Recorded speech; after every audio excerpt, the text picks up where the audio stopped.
തോണ്ടുന്ന ഫോണും കൊണ്ട് കളിച്ച് ഇപ്പം കുടുംബം കൊള്ളുന്നോണ്ടില്ല മനുഷ്യ. എന്താണ് ജാനു പ്രശ്നം? പഴയ സാധനങ്ങൾ വിൽക്കുകയും വാങ്ങുകയും ചെയ്യുന്ന ഒരു ആപ്പ് ഉണ്ടല്ലോ. ഉണ്ട്. ഇവിടുത്തെ പഴയ ഫ്രിഡ്ജിന്റെ ഫോട്ടോ എടുത്ത് കേളപ്പാട്ടനായി ആപ്പിലിട്ട് ഉടനെ വിളി വന്നല്ലോ. സാധനം നേരിട്ട് കാണാതെ തന്നെ ഇഷ്ടപ്പെട്ടു പോലും അഡ്വാൻസ് ഇട്ട് തരാന്ന്. എന്നിട്ട് കിട്ടിയോ? കിട്ടി. നല്ല മുട്ടം പണി. പൈസ ഇട്ട് തരാന്നും പറഞ്ഞ് അവരൊരു QR കോഡ് അയച്ചു കൊടുത്ത് ഈ കേളപ്പാട്ടം കണ്ണും പൂട്ടി അതങ്ങ് സ്കാൻ ചെയ്ത് UPI പിന്നും ഞെക്കി അക്കൗണ്ടിലുണ്ടായിരുന്ന 15,000 ഉറുപ്പ്യ പോവും.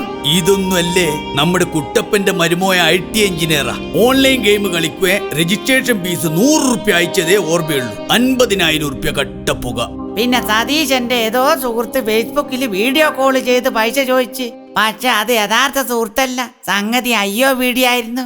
അയ്യോ അല്ല, AI, ആർട്ടിഫിഷ്യൽ ഇന്റലിജൻസ്. മക്കളെ, ഇതുപോലുള്ള ഓൺലൈൻ തട്ടിപ്പുകള് ദിനംപ്രതി കൂടിക്കൂടി വരുക.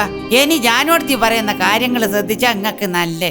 ഫോണിൽ വരുന്ന OTP, UPI പിൻ, പാസ്വേഡ് പോലുള്ള സീക്രട്ട് കോഡുകൾ ഒരിക്കലും പങ്കുവെക്കരുത്. നമ്മുടെ ബാങ്ക് ഒരിക്കലും ഇതൊന്നും ചോദിക്കാറില്ല. അപരിചിതരിൽ നിന്ന് വരുന്ന ഫോൺ കോളുകൾ ആധികാരികത ഉറപ്പുവരുത്താതെ വിശ്വസിക്കരുത്. അനാവശ്യ ലിങ്കുകൾ ഓപ്പൺ ചെയ്യരുത്. സൈബർ ഫ്രോഡ് തട്ടിപ്പുകൾ ശ്രദ്ധയിൽപ്പെട്ടാൽ ഈ കാണുന്ന സൈറ്റിൽ റിപ്പോർട്ട് ചെയ്യാൻ മറക്കരുത്. സൈബർ ഫ്രോഡുകളിൽ നിന്നും രക്ഷ നേടാൻ നമ്മുടെ ജാഗ്രത കൂട്ടുകയേ നിവൃത്തിയുള്ളൂ. പൊതുജന താൽപര്യാർത്ഥം നബാർഡ്.